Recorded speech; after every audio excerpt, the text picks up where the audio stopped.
नमस्कार बच्चों, आज हम करते हैं 5वां पाठ। शायद यही जीवन है। लेखिका हैं डॉक्टर मीनाक्षी वर्मा। हम इस पाठ का सार ही पढ़ेंगे, इसको संक्षेप रूप में पढ़ेंगे ताकि आपको इस पाठ की कहानी समझ में आ जाए और उसके बाद में हम इसके प्रश्न उत्तर करेंगे।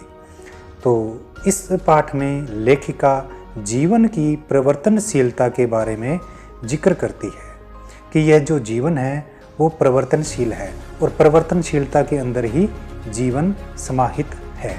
इस पाठ में लेखिका अपने जीवन की एक घटना का वर्णन करती है। उसके माध्यम से वो ये हमें शायद यही जीवन है के बारे में बताना चाहती है। तो चलो उस घटना को हम पढ़ते हैं। तो लेखिका कहती है कि एक दिन सुबह सुबह मैं अपने घर में काम में व्यस्त थी। तभी उसकी ननद उसके पास आती है और कहती है कि चलो भाभी, मैं आपको कोई चीज़ दिखाती हूँ। मैं भी दौड़ी दौड़ी उसके पीछे गई। मेरी ननद मुझे घर की बगीचे में ले गई, जहाँ बैंगन के 3-3 फुट के ऊंचे पौधों पर प्याले नुमा एक घोंसला लटक रहा था, जो कि बहुत ही मुलायम रुई से बना हुआ था और उसके अंदर 4 लाल रंग के अंडे थे। यह देखकर मैं बहुत हैरान हुई। इसको देखकर मेरी दुनिया परिवर्तित हो गई। आज से मैं उन चीज़ों की तरफ ही ध्यान देने लग गई जिनकी तरफ समय अभाव से मैं कभी ध्यान नहीं देती थी। इसी बीच एक छोटी सी चंचल चिड़िया जिसका नाम है दर्जिन, जिसके अंग नीचे से सफ़ेद जंग जैसे रंग की शिखा मतलब उसका सर, दुम में 2 सुई और नुकीले पर जो तन कर खड़े रहते थे, बार बार उस घोंसले पर आकर बैठती और कुछ देर बाद उड़ जाती। दोपहर को लेखिका के बच्चे घर में आते हैं तो लेखिका उनको यह बताना मुनासिब नहीं समझती कि कहीं बच्चे इस घोंसले को नुकसान ना पहुंचा दे। फिर मैंने भी सोचा कि बच्चों को भी इस पक्षी जगत से अवगत कराना चाहिए, तो मैंने भी बच्चों को वो घोंसला दिखा दिया। बच्चे भी अब मेरी तरह प्रतीक्षा करने लगे कि कब इन अंडों से बच्चे निकलेंगे।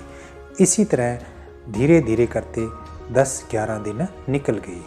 12वें दिन उन अंडों में से 4 बच्चे निकल आए थे। 3-4 दिन तक मैं इन बच्चों को निहारती रही और वो बच्चे चीं चीं कर अपनी चोंच ऊपर कर माँ से खाना मांग। एक दिन मेरा दिल धक से रह गया। मैंने देखा कि अचानक वो घोंसला जो 2 पत्तों के सहारे पौधे पर टंगा हुआ था, नीचे लटक गया। उसमें से 2 बच्चे भी गिर गए थे। फिर मैंने अपने पति, बच्चों और ननद की मदद से उन अंडों को उस घोंसले में रखा और एक डिब्बे में रख दिया। एक ऊंची डाली पर बांध दिया ताकि वो घोंसला सुरक्षित रहे बिल्ली से, अन्य जानवर से। धीरे धीरे मैं भी एक कुशल पक्षी विशेषज्ञ बन गई थी, क्योंकि उनको काफ़ी दिन हो गए थे, वो इससे जुड़ चुकी थी। एक दिन सांझ हो गई थी। चिड़िया माँ काफ़ी देर से इधर उधर मंडरा रही थी, घोंसला ढूंढ रही थी। बच्चों ने घोंसले से मुंह बाहर निकालकर चीं चीं कर अपनी माँ से संपर्क स्थापित किया। अब माँ घंटे भर तक आहार लाकर, भोजन लाकर उनको खिलाती रही और बाद में रात्रि को चिड़िया और बच्चे बिल्ली से सुरक्षित अपने घोंसले में सो गए। अगले दिन सुबह लेखिका ने देखा कि चिड़िया घोंसले में नहीं थी और 3 बच्चे पंख फड़फड़ा रहे थे। दोपहर तक वो तीनों बच्चे फड़फड़ाकर उड़ गए स्वच्छंद जीवन जीने की चाह में। एक बच्चा जो छोटा था वो नहीं उड़ पाया, वो उसी घोंसले में रहा। उस रात मुझे भी चैन से नींद नहीं आई, क्योंकि लेखिका कहती है कि चिड़िया भी उसके पास नहीं थी। परंतु अगले दिन सुबह जब मैंने उठकर देखा तो वो चिड़िया उस घोंसले में बैठी थी और शायद उसको भी अपने साथ ले जाने के लिए आई हुई थी। यह देखकर मेरा मन गदगद हो गया। मुझे उम्मीद थी कि ये आज अपने बच्चे को अपने साथ ले जाएगी। दोपहर तक वह बच्चा भी वहाँ से उड़ गया। यह देखकर मुझे बहुत दुख हुआ और मैं बहुत उदास हुई। तभी मेरी नन्ही बेटी मेरे पास आई और बोली कि माँ, क्या हुआ अगर वो चिड़िया उड़ गई है? मैं तो नन्ही सी चिड़िया तुम्हारे पास हूँ ना। लेखिका कहती है, मैं उसकी ओर देखती रही और सोच रही थी, सचमुच यही तो चिड़िया है। यह भी एक दिन उस चिड़िया की तरह उड़ जाएगी, मुक्त जीवन जीने की चाह में। जीवन की परिवर्तनशीलता को समझने का यही एक मूल मंत्र है, शायद यही जीवन है। तो बच्चों, इसमें लेखिका ने चिड़िया के माध्यम से हमें जीवन की परिवर्तनशीलता के बारे में बताया है कि जीवन परिवर्तनशील है। अगर जीवन में स्थिरता आ गई तो वो जीवन नीरस है, किसी काम का नहीं है। अब हम आगे करते हैं इस पाठ के अभ्यास के प्रश्न उत्तर और व्याकरण भाग।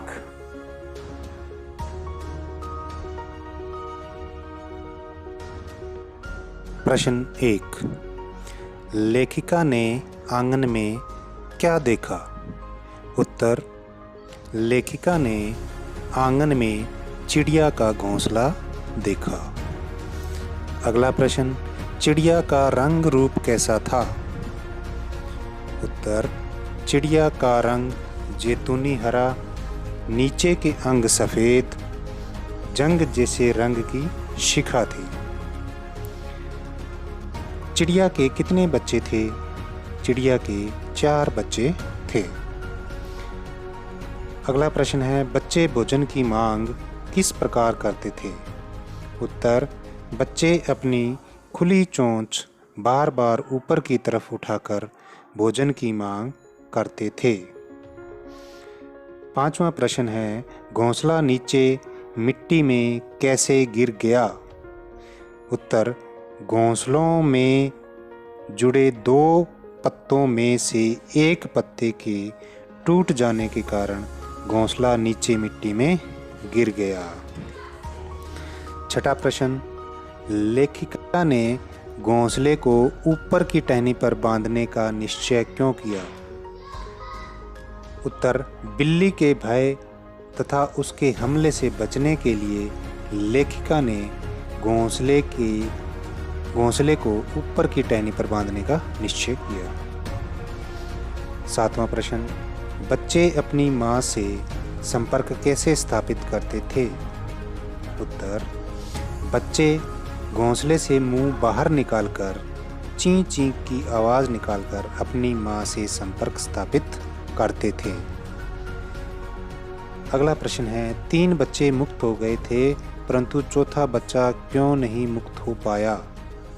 उत्तर, चौथा बच्चा इसलिए मुक्त नहीं हो पाया क्योंकि वह तीनों से छोटा था। अगला प्रश्न, लेखिका चौथे बच्चे के भी उड़ जाने पर उदास क्यों हो गई? उत्तर, लेखिका को अपनी बेटी भी एक चिड़िया के समान लग रही थी। उसे लगा कि जैसे वह भी एक दिन स्वतंत्र जीवन की इच्छा से एक दिन उड़ जाएगी, इसलिए वह उदास हो गई थी। अगला प्रश्न, जीवन परिवर्तनशील है, इस तथ्य के बारे में आप कोई उदाहरण लिखो। उत्तर, यह बात बिल्कुल सत्य है कि जीवन परिवर्तनशील है। परिवर्तनशीलता में ही जीवन है, क्योंकि स्थिर होना जड़ होना है। जैसे बच्चे का जन्म होता है, वह पलता बढ़ता है, धीरे धीरे किशोर से बड़ा होता है और एक दिन युवक बनकर वह वृद्धावस्था की ओर बढ़ने लगता है। अब हम करते हैं इसकी व्याकरण भाग, जिसमें पहले हैं पर्यायवाची शब्द। तो पहला है घोंसला। घोंसले को नीड,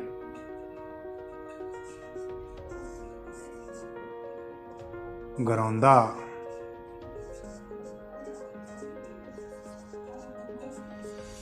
और खोंता, ये इसके पर्यायवाची शब्द हैं। आगे है कतार। कतार का मतलब पंक्ति, क्रम, लाइन।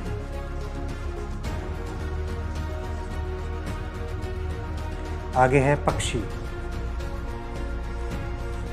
पक्षी को खग, विहग, पंछी।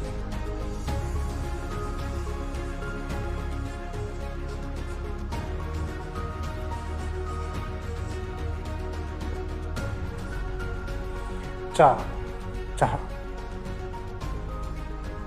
इच्छा, कामना, लालसा।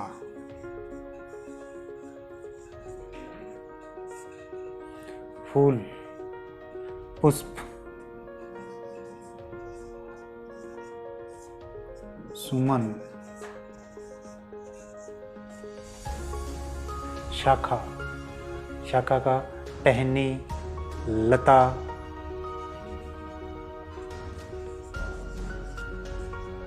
टहनी, लता और डाली। ये है पर्यायवाची। अब करते हैं विपरीत शब्द। पहला है परिचित। परिचित का अपरिचित, ए लगाकर इसका विपरीत शब्द बन जाएगा अपरिचित। दूसरा है आगमन, गमन। आगमन का गमन। दर्शक, दर्शक होता है देखने वाला, इसका उल्ट होगा श्रोता, सुनने वाला, जो केवल सुनता है। दर्शक, जैसे हम टीवी को देखते हैं तो दर्शक होते हैं, रेडियो को सुनने वाले श्रोता होते हैं। मुक्त, मुक्त मतलब बंद, मुक्त मतलब आज़ाद, बंधन, बंध जाना। निर्माण, कोई चीज़ का निर्माण करना, कोई नई चीज़ बनानी। विपरीत होगा ध्वंस, उसका विनाश कर देना, नष्ट कर देना। आगे है धूप, धूप, छांव।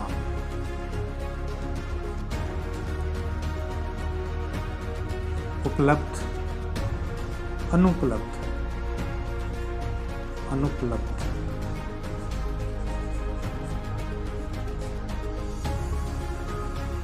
अचेत, सचेत। अचेत मतलब बेहोश होना, सचेत। बंधन, ये अभी आया था ऊपर। मुक्त का बंधन और बंधन का मुक्त। तो ये थे हमारे विपरीत शब्द। आओ करते हैं प्रश्न 8। नए शब्द बनाओ। नए शब्द बनाओ। 2 शब्द दिए हैं, समय, धन, अभाव। ये जो निशान है धन का या प्लस का, ठीक है, इसका मतलब है दोनों शब्दों को जोड़ना है। इन दोनों को जोड़कर हमें एक नया शब्द बनाना है, सार्थक शब्द बनाना है। तो समय, धन, अभाव। तो यहाँ स्वर है, यहाँ भी स्वर है, दोनों ए और ए दोनों मिलकर आ हो जाएंगे। तो ये बन जाएगा समया भाव। ये ए कट जाएगा, इसकी जगह ये मात्रा लग जाएगी, समया भाव। इस तरह अगर लिखोगे तो गलत है। अगर ये लिख दिया तो ये आपका गलत होगा। इसको हटाना है और इसकी जगह ये आ की मात्रा लगेगी, ध्यान रखना इस बात का। आगे है विद्या प्लस आलय, यहाँ भी आ यहाँ भी आ, तो दोनों मिलकर आ बन जाएंगे, तो ये बन जाएगा विद्यालय।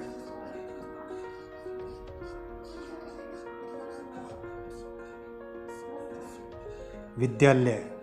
आगे है कार्यधन आलय, कार्यधन आलय, तो ये सेम ही है, उसमें भी आ ए और आ, तो दोनों मिलकर आ बन जाएंगे, तो कार्यधन आलय का बन जाएगा कार्यालय,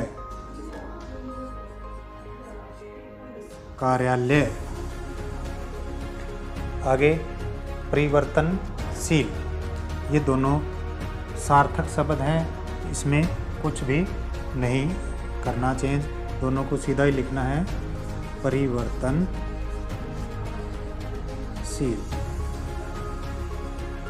परिवर्तनशील, परिवर्तनशील। ये हमारा 8वां प्रश्न पूरा हो गया। अब करते हैं अनेक शब्दों के लिए एक शब्द।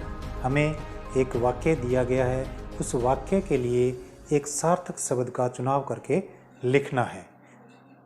पहला है सूर्य का उदय होना, सूर्य का उदय होना, सूर्योदय, सूर्योदय।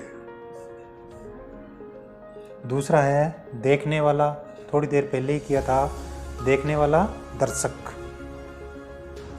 और सुनने वाला श्रोता। समय का अभाव, समय का अभाव, समयाभाव, समयाभाव। यही हमने थोड़ी देर पहले किया था नए शब्द बनाओ में। जिसकी जानकारी हो चुकी हो, जिस चीज़ के बारे में हमें पता चल चुका हो, उसको ज्ञात, ज्ञात, जिसकी जानकारी हमें हो चुकी है। और अगला है इसका विरोधी ही है, जिसकी जानकारी न हो, अज्ञात।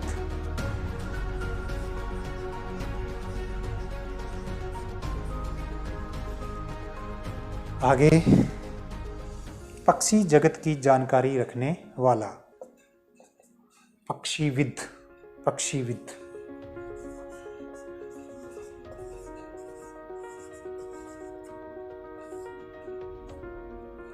पक्षीविद। लास्ट है बिना पलक झपकाए, बिना पलक झपकाए। ये हमारी जो आंखों की पुतलियां, ये पलकें हैं, इनको बिना पलक झपकाए, अपलक, लगातार देखना, अपलक। अब 10वां प्रश्न, मुहावरों के अर्थ बताकर वाक्य बनाओ। तो पहला मुहावरा है फूला न समाना। फूला न समाना मतलब बहुत खुश होना। परीक्षा में पास होने पर मेरा भाई फूला नहीं समा रहा था। धावा बोलना, हमला करना। भारतीय सैनिकों ने आतंकवादियों पर धावा बोल दिया। तीसरा, मन गदगद होना, मन प्रसन्न होना। चिड़िया को बच्चे के पास बैठा देखकर मेरा मन गदगद हो गया। चौथा है दिल धक से रह जाना, दिल धक से रह जाना, हैरान होना। घोंसला लटकता देखकर मेरा दिल धक से रह गया। तो ये थे मुहावरों के अर्थ बताकर वाक्य बनाओ।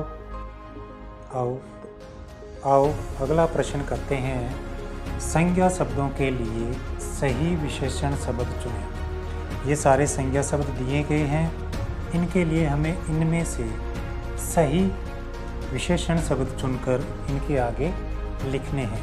जैसे पेड़, पेड़ कैसे थे? हरे भरे, पेड़ हरे भरे, हरे खरे। पर, चिड़िया के पर कैसे थे? नुकीले, नोकीले, नोकीले, नोकीले पर। डिब्बे, डिब्बा कैसा था? गोल, ये रहा गोल। ननंद, लेखिका शुरू में ही बोलती है ननंद, मेरी ननंद, मेरी ननंद। रस्सी कैसी थी? पतली, पतली, ये रहा पतली रस्सी। चिड़िया कैसी चिड़िया? चंचल चिड़िया।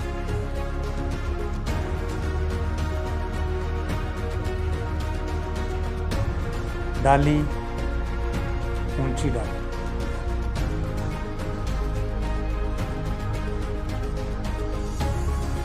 और लास्ट है फूल, रंग बिरंगे फूल, रंग बिरंगे फूल। तो ये था हमारा 5वां पाठ। इसको बच्चों अच्छी तरह आपने पढ़ना है, याद करना है।